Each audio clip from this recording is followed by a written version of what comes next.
پخواني ولسمشر اشرف غني د اسلامي امارت د سقوط او فشلتیا خبر ورکړی او د لارښوونې په ډول یې ورته زیاتې څرګندونې کړي دا چې اشرف غني د طالبانو او د هغوی د سقوط په اړه څه ویلي او د طالبانو غبرګون څه دی. ویډیو پوره وګورئ، په هر څه به پوه سئ. سلامونه قدرمنو لیدونکو، مشال پریس ته ښه راغلاست. ولسمشر غني وایي له لوی جرګې د طالبانو مخ اړول نیابتي جګړې ته دعوت دی. د افغانستان بې واکه سوي ولسمشر محمد اشرف غني د افغانستان د قضیې د حل لپاره د لوی جرګې په جوړولو ټینګار وکړ. ښاغلي غني د جمهوري نظام له سقوط څخه وروسته په خپله یوازینۍ مرکه کې په دې اړه وویل لویه جرګه زموږ یو قدیمي نهاد دی او دا د افغانستان د ټولو قومونو او ژبنیز ګروپونو شریک میراث دی. د جرګې کلمه ترکي او دري ریښه لري او لویه پښتو کلمه ده چې معنا یې ستر دی.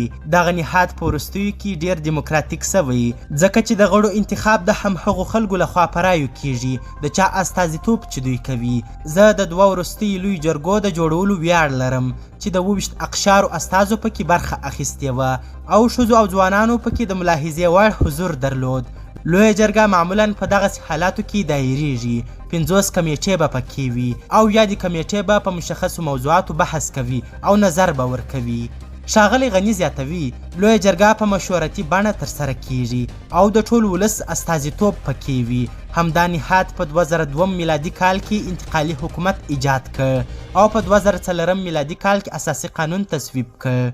هغه په دې مرکه کې پوښتنه کوي چې طالبان په کوم اساس حکومت کوي، څوک چاته مسؤل دی.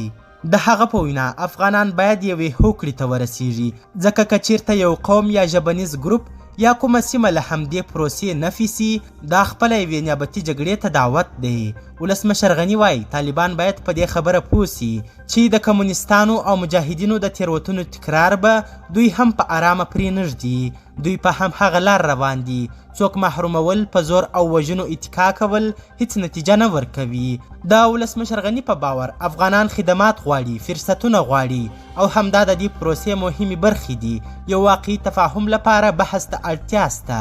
دی ټینګار کوي چې که چیرته طالبان ځینې افرادو سره ستونزه لري هغوی د پروسې برخه نه ګرځوي. ولسمشر غني زیاتوي راځي چې یوې داسې هوکړې ته ورسیږو چې د دومره کلونو لپاره ځینې افراد هیڅ انتخاباتو ته نه درېږي او سیاسي فعالیت به نه کوي. موږ باید ملت ته پر افرادو ترجیح ورکړو. طالبانو د ولسمشر غني پوښتنو او څرګندونو ته کوم غبرګون نه دی ښودلی. قدرمنو لیدونکو، ډیره زیاته مننه چې ویډیو مو تر اخري شیبو وکتل. زموږ همدغه یوټیوب چینل سبسکرایب او ویډیو شیر کړي. تر بیا او بلې ویډیو ښه وخت ښې چارې د الله په امان.